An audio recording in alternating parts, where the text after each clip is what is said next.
الحمد لله وكفى وسلام على عباده الذين اصطفى أما بعد. قال الله تبارك وتعالى في القرآن المجيد والفرقان الحميد: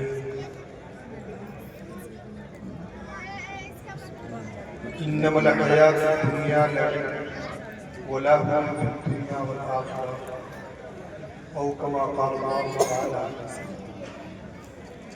وقال النبي صلى الله عليه وسلم: أكمل المؤمنين إيمانا أحسنهم أخلاقا، أو كما قال رسول الله صلى الله عليه وسلم.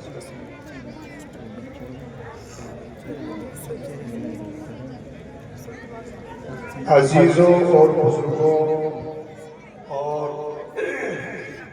دینی ایمانی بھائیوں، سب سے پہلے تو ہم اور آپ کو مالک کائنات کا شکر ادا کرنا چاہیے کہ جس مالک کائنات نے ہم اور آپ کو مسلمان بنایا اور ایمان جیسی عظیم دولت سے نوازا ہے۔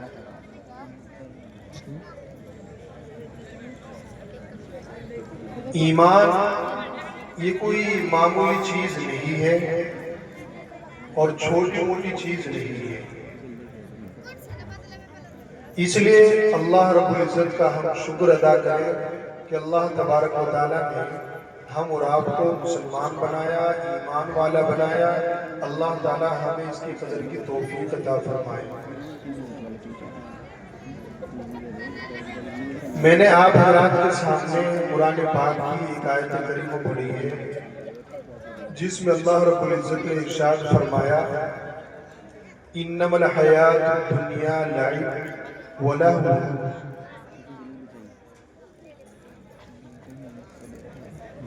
چونکہ ہمارے اس پنڈال میں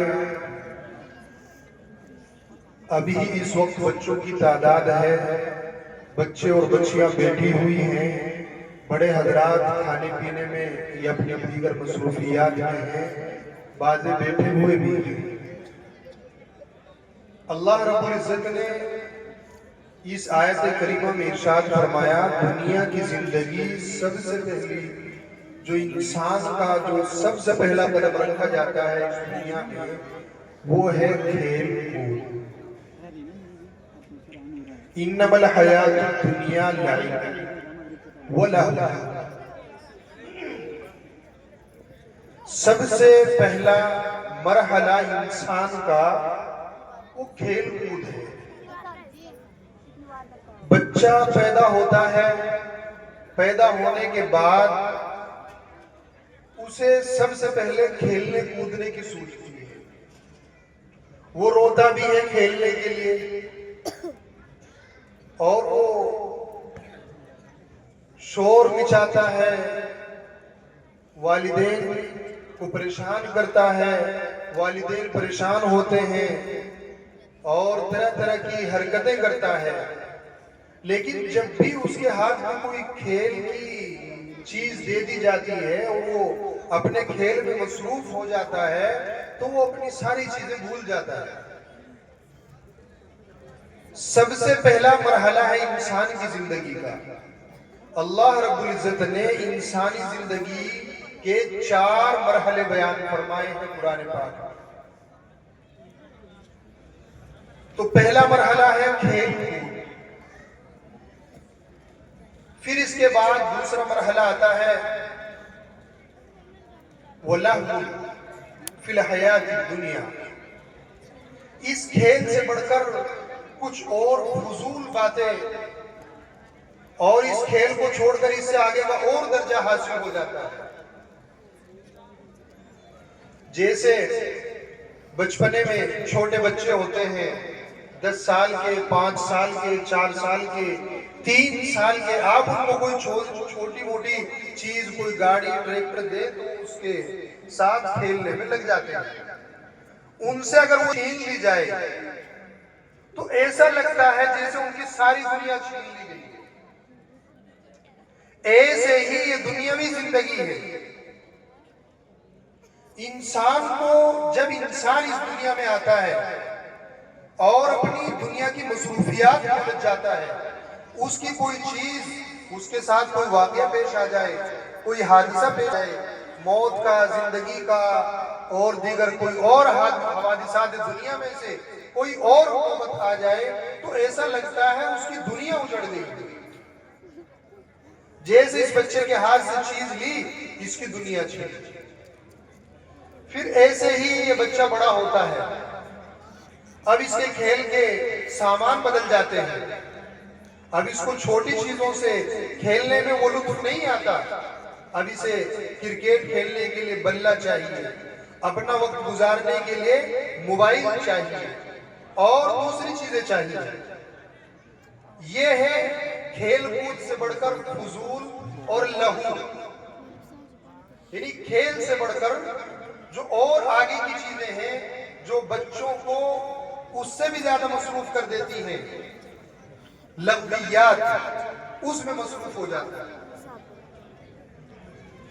پھر اس کے بعد ایک وقت آتا ہے، تیسرا مرحلہ جو انسان کی اپنی زندگی کا ہے، وہ زینت فی الحیات الدنیا، دنیاوی زندگی کی زیب و زینت۔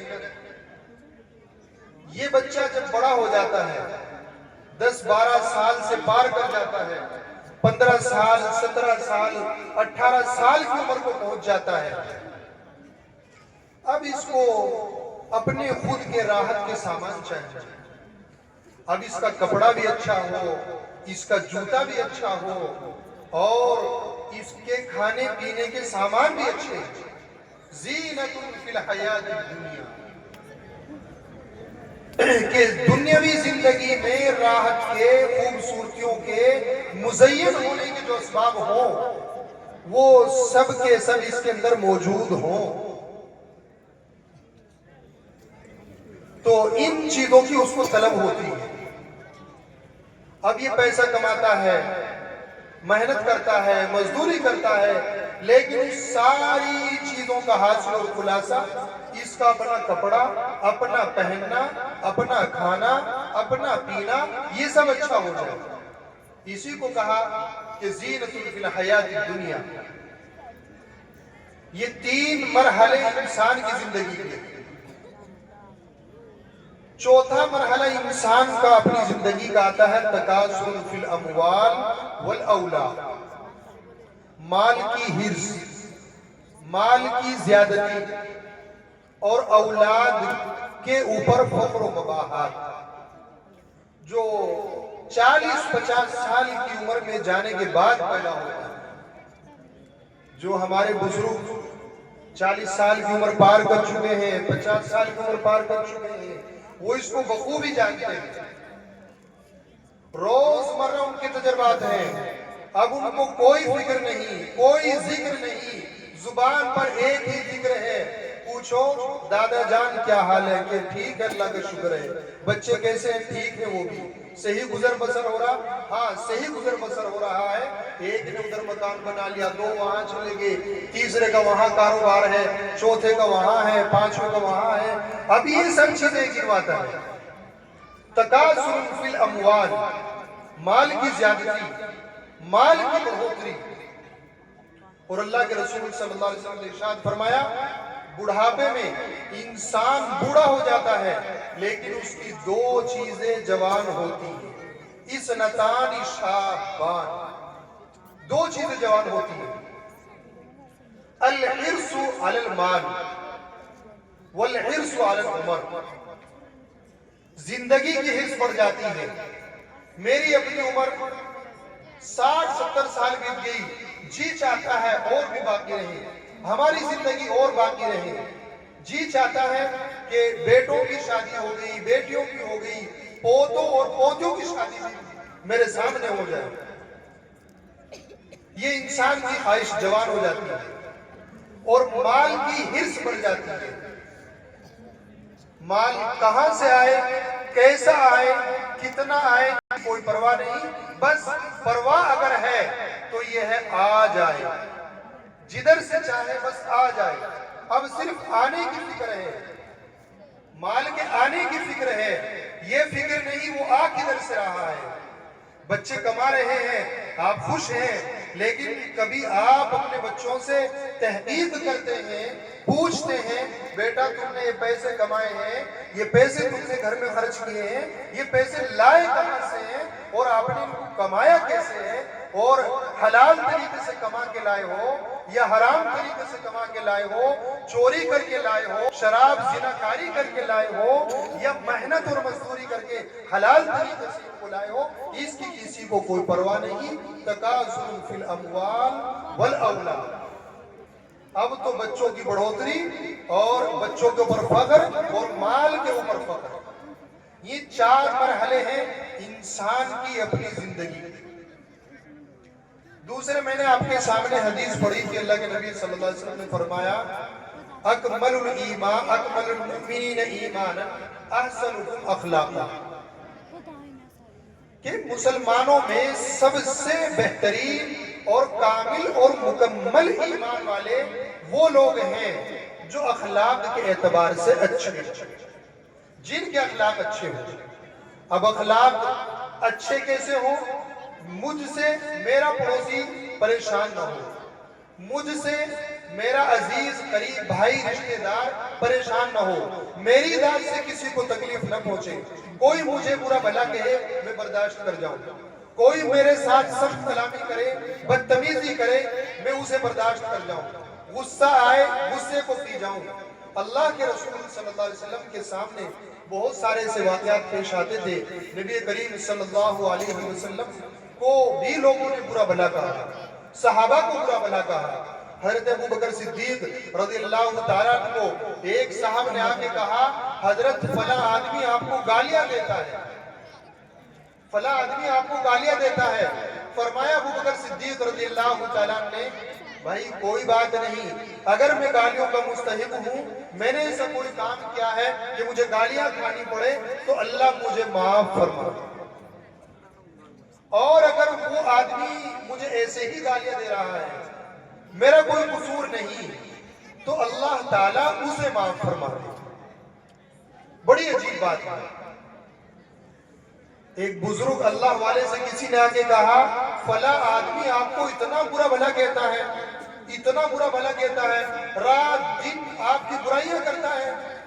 فرمایا بھائی اس کا اپنا اپنا نام اعمال ہے، وہ اپنے نام اعمال کو جس چیز سے چاہے پور کرے، اس کی اپنی مرضی ہے. اپنا نام اعمال وہ جس چیز سے چاہے بھرے، اس کی اپنی مرضی ہے، ہمیں کوئی پرواہ نہیں. ایسے ہی کسی اللہ والے سے کسی نے کہا حضرت فلاں آدمی آپ کو گالیاں دیتا ہے اور بدتمیزی کرتا ہے اور آپ کی غیبتیں کرتا ہے، چغل خوریاں کرتا ہے، آپ کے اوپر نفاق کا الزام لگاتا ہے. فرمایا بھائی اس کا مطلب تو یہ ہوا اس نے گویا مجھے تیر مارا، اس نے میرے سینے میں تیر گھونپا ہے میری خلاف اتنی باتیں کر کے کہ ہاں جی. فرمایا اس نے تو مارا لیکن میں اس کے حملے سے بچ گیا تھا، آپ نے لا کر وہ تیر میرے سینے میں گھونپا. آج عجیب حال ہے مسلمانوں کا، کوئی ہمارے آپ کے سامنے آ کر کسی کی بات کہے فلاں آدمی نے آپ کو یوں کہا، بس اس کے خلاف ساتھ ایکشن شروع ہو جاتا ہے. اچھا اس کی کیسے ہمت ہو گئی؟ وہ کیا ہوتا ہے؟ ارے وہ ہمارے سامنے کمال ہو گئے، ہم اس کا علاج کر دیتے ہیں. 2 آدمی باتیں سنتے ہیں وہ بھی ساتھ میں ہو جاتے کہ بھئی وہ اچھا ہاں بھئی اس کا تو انتظام کرنا پڑے گا، وہ تو زیادہ ہی کچھ چل رہا ہے. اللہ کے بندو ہم نے اس نبی کا کلمہ پڑھا ہے جس نے اپنے چچا کے قاتل حضرت وحشی کو بھی معاف فرما دیا. مکے کی زندگی میں 13 سال نبی اکرم صلی اللہ علیہ وسلم اور صحابہ کے خلاف اتنی ساری سازشیں کی گئی، اتنے پلان کیے گئے، اتنا ستایا اور پریشان کیا گیا. نبی اکرم صلی اللہ علیہ وسلم نے جب مکہ فتح ہوا تو ساتھ عام معافی کا اعلان کیا. فرمایا آج کسی کے اوپر کوئی الزام نہیں، ہماری طرف سے سب معاف، جس نے مجھے ستایا وہ معاف، میرے صحابہ کو ستایا وہ معاف. اور حال کیا تھا؟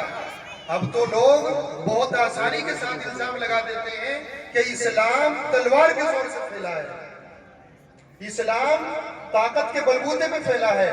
بزرگوں یاد رکھیں اسلام امن اور شانتی کے ساتھ پھیلا ہے. امن کے اسباب سے اسلام پھیلا ہے. آپ پڑھیں نبی اکرم صلی اللہ علیہ وسلم کی مکی زندگی. جب مکے کے لوگوں نے پریشان کیا، مکے میں رہنا 2 بر ہو گیا، ہجرت کر کے مدینہ چلے گئے، شہر چھوڑ دیا. اور جب پلٹ کر فتح مکہ کی بات آئی، مکہ فتح ہو گیا، اب تسلط ہو گیا مسلمانوں کا، نبی اکرم صلی اللہ علیہ وسلم کا زور ہو گیا، طاقت آ گئی. اب بہت سارے لوگ مکے میں جو دبے کچلے مسلمان تھے وہ بھی اپنی ایمان کو ظاہر کرنے لگے کہ اب ہمارا وقت آ گیا ہے، ہماری باری آ گئی ہے، اب ہم ان سے انتقام لیں گے. نبی کریم صلی اللہ علیہ وسلم نے فرمایا نہیں، لا تثریب علیکم، کسی کے اوپر کوئی الزام نہیں. آج میں نے سب کو معاف فرما دیا اور سب کے لیے معافی کا اعلان کیا. صحابہ کی زندگی ہمارے سامنے ہے، آپ صلی اللہ علیہ وسلم کی زندگی ہمارے سامنے ہے. قرآن پاک میں اللہ رب العزت نے ارشاد فرمایا لَقَدْ كَانَ لَكُمْ فِي رَسُولِ اللَّهِ أُسْوَةٌ حَسَنَةٌ. مسلمانوں، ایک دنیا کے رہنے والے ہر طبقے کے آدمیوں اور ہر قوم و ملت کے انسانوں، محمد صلی اللہ علیہ وسلم کسی ایک آدمی کے لیے ٹائٹل اور آئیڈیل نہیں، ساری انسانیت کے لیے، ساری انسانیت کے لیے آئیڈیل ہے. اور آپ جس شعبے میں دیکھنا چاہیں وہیں آپ کو محمد صلی اللہ علیہ وسلم کی زندگی آپ کو اسی میں نظر آئے. آپ اگر کسی کے باپ ہیں تو آپ دیکھیں ذرا حضرت فاطمہ رضی اللہ تعالیٰ کے باپ اپنے بچوں کے ساتھ کیا سلوک کرتے ہیں، بیٹیوں کے ساتھ کیا سلوک کرتے ہیں. آپ کسی کے شوہر ہیں تو دیکھیں حضرت عائشہ، حفصہ اور زینب اور دیگر ازواج مطہرات کے شوہر آپ صلی اللہ علیہ وسلم کے نکاح میں 11 بیویاں موجود ہیں، آپ ان کے اخلاق دیکھیں. آپ اگر تاجر ہیں، آپ کے تجارتی اسفار کو پڑھیں، حضرت خدیجہ کی طرف سے آپ ملک شام میں تجارت کے لیے گئے ہیں، آپ وہ تجارت کے حالات پڑھیں. آپ اگر مزدور ہیں، نبی کریم صلی اللہ علیہ وسلم نے مزدوریاں کی ہیں، آپ مزدوریوں کے حالات کو دیکھیں. بہرحال ہمارے اور آپ کے لیے نبی کریم صلی اللہ علیہ وسلم کی زندگی بہترین نمونہ ہے. جس کا جی چاہے پلٹ کر دیکھیں، کھلی کتاب ہے. آپ اوراق کو پلٹیں، آپ کی زندگی کو پڑھیں، صحابہ کی زندگی کو پڑھیں اور ان کے مطابق زندگی گزاریں. نبی کریم صلی اللہ علیہ وسلم کی حدیث میں نے آپ کو پڑھی تھی کہ اکمل المؤمنین احسنهم اخلاقا، مسلمانوں میں سب سے بہترین انسان وہ ہے جو اخلاق کے اعتبار سے اچھے ہوں. اور فرمایا وَأَنَا خَيْرُكُمْ أَخْلَاقًا لِأَنِّي خَيْرُكُمْ لِأَهْلِي، او کما قال رسول اللہ صلی اللہ علیہ وسلم. فرمایا تم میں بہترین آدمی وہ ہیں جو اپنے گھر والوں کے لیے اچھے ہوں اور میں اپنے گھر والوں کے لیے سب سے اچھا ہوں. گھر والوں سے مراد یہاں گھر کی بیویاں ہیں، گھر کی عورتیں ہیں، گھر کی بچیاں ہیں، ان کے ساتھ بھی آپ اچھے اخلاق سے پیش آئیں اور اپنے پڑوسیوں کے ساتھ، بھائیوں کے ساتھ، رشتہ داروں کے ساتھ تمام تر حقوق کی رعایت رکھ کر ہر ایک کے ساتھ اچھے اخلاق سے پیش آئیں. دعا فرمائیں اللہ تبارک و تعالیٰ مجھے بھی اور آپ سب حضرات کو ان باتوں پر عمل کرنے کی توفیق عطا فرمائیں اور نبی کریم صلی اللہ علیہ وسلم کے اخلاق کے مطابق زندگی گزارنے کی توفیق نصیب فرمائیں. میں نے 4 باتیں آپ کو بتائی تھی. انسانی زندگی 4 مرحلوں میں ہے، تو ایسی انہی مرحلوں کے مطابق ہمارا یہ جلسہ یہ بھی اب مجھے لگتا ہے دوسرا مرحلہ پار کر کے تیسرے کے قریب لگ گیا ہے. جب ہم بیٹھے تھے یہاں شروع میں تو بچے پہلا مرحلہ تھا کھیل کود کا حال اور عالم تھا.